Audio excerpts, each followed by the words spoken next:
একটা শহর থাকে যার পাশে একটা সমুদ্র ছিল। একদিন হঠাৎ ওই সমুদ্রের ধারে একটা জাহাজ এসে থেমে যায়। জাহাজটা কোথায় থেকে এসেছে, কে এনেছে, কেউই জানতো না। কিন্তু যদি কেউ ওই জাহাজের আশেপাশ থেকে যেত তো ওটা থেকে একটা ভয়ঙ্কর হাসির আওয়াজ আসত। কিন্তু জাহাজটা দেখতে বেশ সুন্দর ছিল। লোকেরা সেই হাসির আওয়াজটা গ্রাহ্য করত না। ওটা একটা ভুতুড়ে জাহাজ ছিল। এই জাহাজটা দারুণ না রে সন্দীপ, কি সুন্দর দেখতে। একবার যদি বসার সুযোগ পেতাম, পুরো সমুদ্রটা একবার ঘুরে আসতাম, জাহাজেও বসাটা হয়ে যেত। হ্যাঁ, ঠিকই বলছিস, কিন্তু আমাদের ওরকম ভাগ্য আছে যে জাহাজে বসে আমরা ঘুরবো? তখনই ওখানে শেখর আসে আর ওদের কথা শুনে তাদেরকে বলে, কি তোরা এই জাহাজের ব্যাপারে কথা বলছিস নাকি? আরে শোন, সুযোগ পাওয়ার কি, সুযোগ তো আমি পেয়েই গেছি, সেটাও নিজের পরিবারের সাথে। যেই জাহাজটা পাওয়া গেল, সরকার ঘোষণা করলো যে কোনো 100টা পরিবার এর মধ্যে যেতে পারে, আর তাতে আমার নাম এলো। কি ভাগ্যবান বলতো আমি? ভাগ্যবান?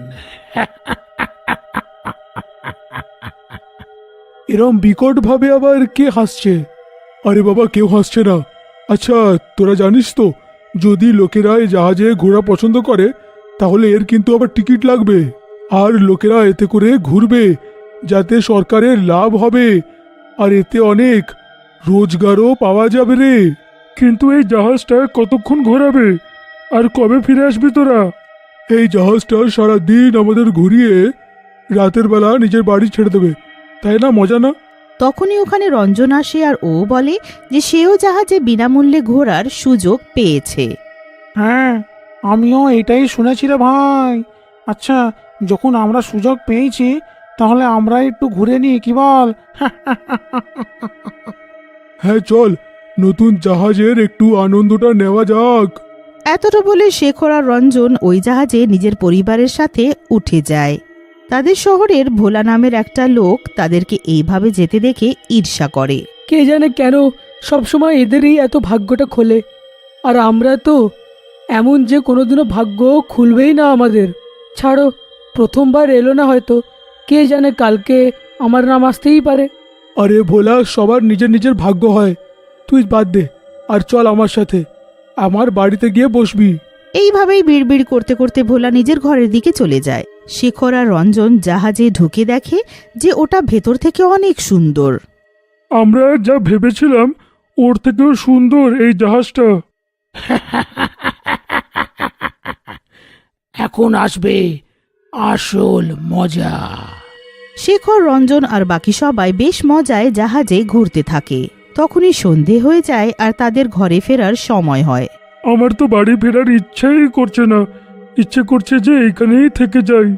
এই কথাটা কিন্তু তুই মন্দ বলিসনি, এই জাহাজটা সেরামই একটা জিনিস। তখনই হঠাৎ জাহাজটা জোরে নড়তে লাগে আর ঘরে না গিয়ে একটা দ্বীপের দিকে এগিয়ে যায়। যেই ক্যাপ্টেনটা জাহাজ চালাচ্ছিল ও হঠাৎ একটা ভূত হয়ে যায়। আরে এই জাহাজটা কি করে চলছে? আমাদের তো বাড়ি ফেরার আছে, তাহলে সমুদ্রের মাঝামাঝি কি করে চলে যাচ্ছে? তখনই ভুতুড়ে ক্যাপ্টেন জোরে হাসতে লাগে। নিজের থেকে নয়, আমি নিয়ে যাচ্ছি, আর এই জাহাজ আমার, বুঝতে পারলি? যেখানে আমি নিয়ে যাব সেখানে যাবে। আর তোমরা যে জাহাজে বসে আছো না, সেটা একটা ভুতুড়ে জাহাজ, যেটা অনেক বছর আগে ডুবে গেছিল। আর শুধু আমি নয়, আমার সাথে হাজার হাজার লোক মরে গেছিল এই জাহাজে। আমরা কত কাকুতি মিনতি করলাম যে বাঁচিয়ে নাও, আমাদেরকে কেউ একজন বাঁচিয়ে নাও, কিন্তু কেউ এলো না। তাই এখন তো প্রতিশোধ তো নিতেই হবে, তাই না? আর এখন তোমরাও এই জাহাজে সেরাম ভাবেই মরবে। এটা আমরা কি করে ফেললাম? কত বড় ভুল করলাম! এখন পুরো পরিবার সহ আমরা এখন মরেই যাব। ভুতুড়ে জাহাজ জোরে নড়ার সাথে সাথে সমুদ্রের মাঝখানে এক এক করে সবাইকে ফেলতে লাগে, যার কারণে সবাই মারা যায়। শেখর আর রমনও মারা যায়। কত মজা লাগছে সবার আওয়াজ শুনে, কি আনন্দ লাগছে। এরম ভাবে পুরো শহরকে শেষ করে দেব। কত ভালো আমি যে লোকেদেরকে একা নয় পরিবার সহ মেরে ফেলছি, যাতে ওদের মরার পর কেউ যেন অনাথ না হয়ে যায়। যখন সবাই একসাথে মরবে তখন কেউ কাঁদার জন্যেও থাকবে না। পরের সকাল জাহাজটা আবার ওখানে এসে দাঁড়িয়ে পড়ে। দেখ সন্দীপ, জাহাজ দাঁড়িয়ে আছে। আমরা একবার গিয়ে শেখরকে জিজ্ঞেস করে আসব যে অনুভব কেমন ছিল। তারপর একদিন আমরাও ঘুরে আসবো। হ্যাঁ, সন্দীপ আর পঙ্কজ শেখরের ঘরে যায়, কিন্তু ওখানে এখনো তালা বন্ধ থাকে। এই শেখরটা হঠাৎ কোথায় চলে গেল? হ্যাঁ, এই তো এসে থাকবে, আবার কোথায় বেরিয়ে যেতে পারে? যাক, বাদ দে, কাল জিজ্ঞেস করব। এতটা বলে সন্দীপ আর পঙ্কজ শেখরের ঘর থেকে বেরোতে থাকে। তখনই তাদের মনে পড়ে, আরে রামানা তো গেছিল, ওকে জিজ্ঞেস করি যে জাহাজটা কিরকম ছিল আর ওর মধ্যে কেমন মজা লাগে। তারপর দুজনে রমনের ঘরে যায়, কিন্তু ওখানেও তালা বন্ধ থাকে। এ কি হচ্ছে? জাহাজ তো সকালে নামিয়ে দিয়েছিল, তাহলে এখনো বাড়ি আসেনি কেন? ছাড়, যাই একটু আমরাই ঘুরে আসি। ওরা শহরে ঘুরে নানান ঘরে তালা লাগানো দেখতে পায়। ভাই সন্দীপ, কিছু গন্ডগোল মনে হচ্ছে। এত লোকেরা জাহাজে গেছিল, কেউই ফেরেনি, কিন্তু জাহাজটা নিজের জায়গায় দাঁড়িয়েই আছে। ওরা গিয়ে আশেপাশে যখন খোঁজ করে তো জানতে পায় যে যেই ক্যাপ্টেনের ওই জাহাজে যাওয়ার ছিল ও তো যায়নি। যখন ক্যাপ্টেনই যায়নি, তখন জাহাজটা নিজের থেকে কী করে যেতে পারে? কিছু গন্ডগোল আছে রে। আমার মনে হয় কোনো একটা অঘটন ঘটেই গেছে রে। কিছু তো খবর বার করতেই হবে, তুই একবার ভেবে বল, তাই না? পরের সকাল আবার সবাই জানতে পারে যে ওই জাহাজটা সবাইকে বিনামূল্যে যাত্রা করার সুযোগ দিচ্ছে।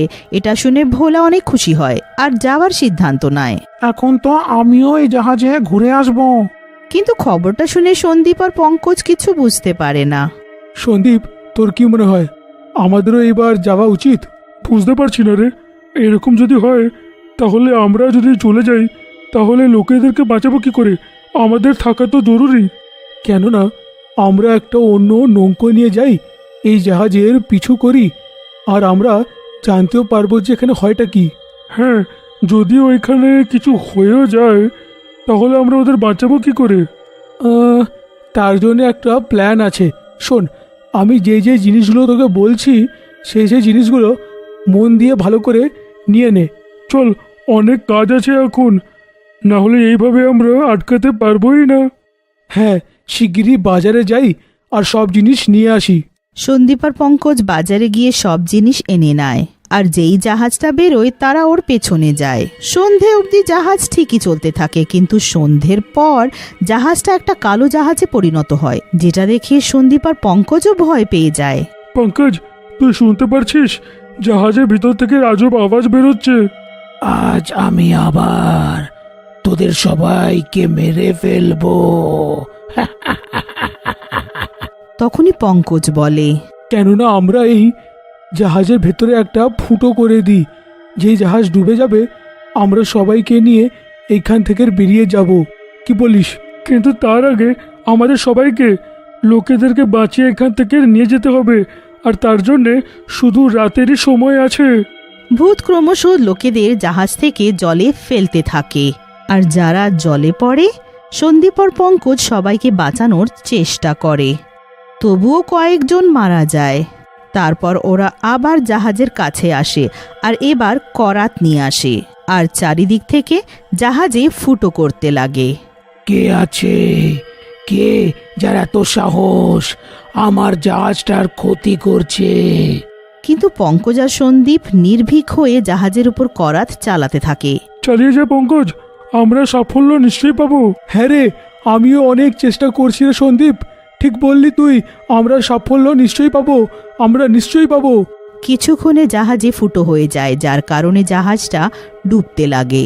যেই জাহাজটা ডোবে পঙ্কজ আর সন্দীপ সবাইকে সুরক্ষা সামগ্রী দিয়ে রক্ষা করে নেয়, আর সবাই নিজের ঘরের দিকে চলে আসে। তোমাদের দুজনকে আমি ধন্যবাদ কি করে জানাবো? তোমরা আমাদের প্রাণ বাঁচিয়েছো, আমায় ক্ষমা করো। কোনো ব্যাপার নয় ভোলা, এসব হতেই থাকে, যা বাড়ি যা। পরের সকাল হয়, কিন্তু আজ ওই ভুতুড়ে জাহাজ ধারে এসে দাঁড়ায় না। এই দেখে পঙ্কজ আর সন্দীপ শান্তির নিঃশ্বাস নেয়, আর ভূত ওই ভুতুড়ে জাহাজের সাথে ডুবে যায়।